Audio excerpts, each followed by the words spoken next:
So every single day, the situation in Iran is getting worse and worse. Senate committee rejects requiring Congress sign off before Iran strike.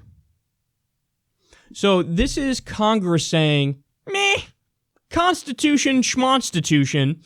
If the Trump administration wants to do an offensive, illegal strike on Iran, we don't care. We say go right ahead.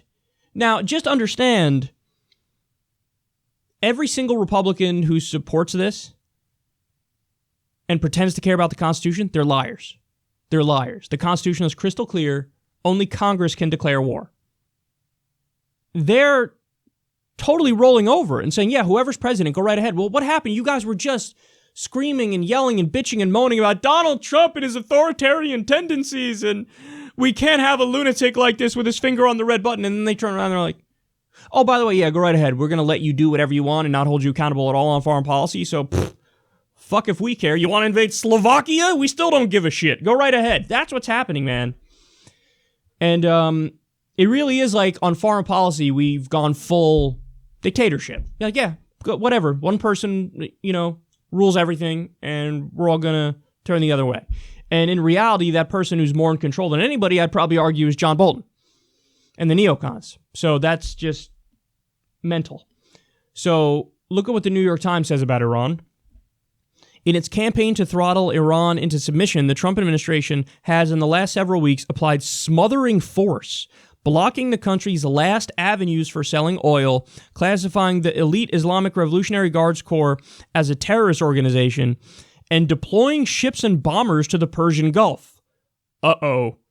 But if the goal of increased pressure was to force Iran to change its behavior or to send angry Iranians into the streets to ultimately sweep the nation's clerical leadership from power, it has so far achieved neither. Instead, it appears to have only stiffened Iran's resolve, pushing it from wary patience to calibrated confrontation against an enemy it has long mistrusted.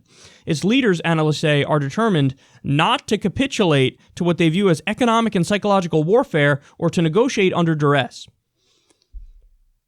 I told you this is what was going to happen, and now it's happening. So I said, and you can go back and check the segments on Iran from the past 3 months, I said, when the U.S. tries to block all Iran oil exports, force their oil exports to zero, that is when they're literally trying to do regime change. Because the economy can't survive. The economy will totally and completely implode when you force their oil exports to zero. And that's what they're doing. That's exactly what they're doing. So, make no mistake about it, this is like step one to the actual regime change. Like before, it was just we're going to try to incentivize it and prod it along and push it. No, this is, we're doing it. We're doing it. And just so you know, as a result of the direct actions of the U.S., they now have massive medicine shortages. So that means people die. That means people die. When people can't get their necessary medication, they die. And then the U.S. has the nerve to turn around and say, all we want is the freedom of the Iranian people. They act like they care about regular people in Iran. You don't give a fuck about them. You're strangling them of medicine. Medicine! And then what do? You now forced Iran's hand. So, Hassan Rouhani, the president of Iran, has stepped up and said, I need more powers. This is like an emergency time. And he's talking, of course, to the Grand Ayatollah and the Revolutionary Guards. And the Grand Ayatollah came out in a very rare instance and directly rebuked the president, Hassan Rouhani. And Hassan Rouhani, for those of you who don't know, and Zarif as well, who was originally a negotiator of the Iran deal, they're moderates. So they always favor a more like compromise approach, negotiation approach with the U.S. and with the rest of the world. And now, as a direct result of U.S. actions, you have emboldened the far right in Iran. Because they said all along to the moderates, don't do it. Oh, you're going to do a deal with the Americans? Really? Really? The people who overthrew our government in 1953 to implement a puppet dictator so they could jack our oil, to screw over the Iranian people and control our government. They overthrew our government, the CIA did, and they put in a puppet dictator. And you want to make a deal with these people? You trust these people? Bitch, please. How naive are you? This is what the hardliners were saying. This is what the Shia Islamists were saying. This is the far right in Iran. And guess what? Now you've emboldened them. You've emboldened them because you put your middle finger up to the moderates, because when there was a negotiated deal that they were following, you said, oh, I don't even care that they're following it. I'm going to pretend that they're not following it. I'm going to pull out of the deal. I'm going to put the sanctions back on, put even worse sanctions on, send bombers there, force your oil exports to zero, try to collapse your economy and force regime change. And what the fuck did you think was going to happen? What did you think was going to happen? You slapped them in the face repeatedly, and then what? You're going to have people rise to power who are like, please, sir, slap me again. No. The people who say we're drawing a line now have more control, more authority than ever.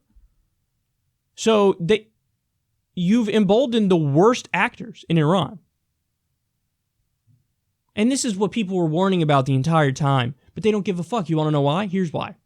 Because what happens next? Okay, well, Iran came out and said, look at what the U.S. keeps doing to us. We're fucking dying over here. The economy's collapsing. People can't get medicine.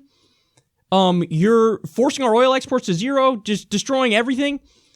So, okay, we're going to enrich uranium now. Oh, boy, here we go. So now they turn around and start enriching uranium, so they get a nuclear weapon to have a deterrent to U.S. aggression.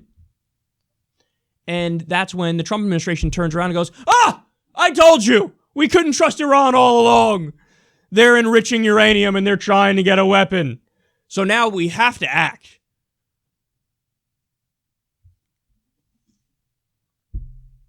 I just need everybody to understand. This is on purpose. All this is happening on purpose. And they do not care about the fallout. They do not care about the hundreds of thousands, if not millions of lives that will be destroyed in Iran. They do not care about taking a relatively stable country for the region and totally blowing it up, which will probably lead to a massive increase in terrorism. They don't care about any of that. They don't care about any of that at all. What they care about is getting a nice little puppet state in there to serve U.S. interests. That's what they care about. And they will stop at nothing to do it, and they will be dishonest to a degree we've never seen. Actually, that's not fair. I can't say we've never seen it because we've been doing it post-World War II nonstop. That's what we do. That's what we do. We pretend like we're world police, human rights, blah, blah, blah. And then we go around and we just put in our own puppet dictators to serve our interests as we pretend like we're above the fray and we're doing the right thing and we care about civilians and yada, yada, yada. We have to resist this, man. And it really pains me. It really pains me that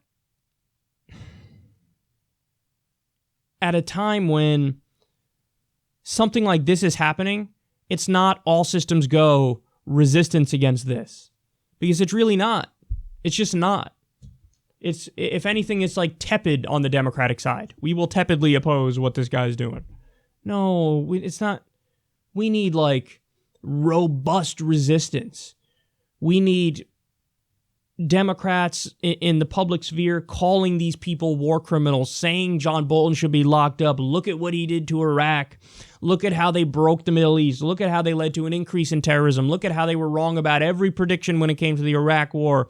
Now they're trying to do it all over again in Iran.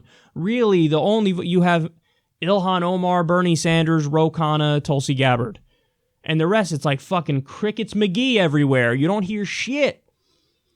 You have to focus on this. You have to fight back against this because what's happening right now is the wheels of imperialism are turning. Just know how it all unfolded. Just know who the aggressor was and how we kept slapping them in the face even when they were following the agreement, and how now we've put them in an unwinnable position where if they just strike back, if they try to cut off an oil route that we use, for example, the U.S. will go guns blazing, all systems go, try to topple them. But again, they're in this position because of what we've done. But it will be portrayed in our shitty media as if it's Iran who started the fight, which is beyond ridiculous. So you know this stuff because you're educated, but make sure everybody knows it because it's massively important.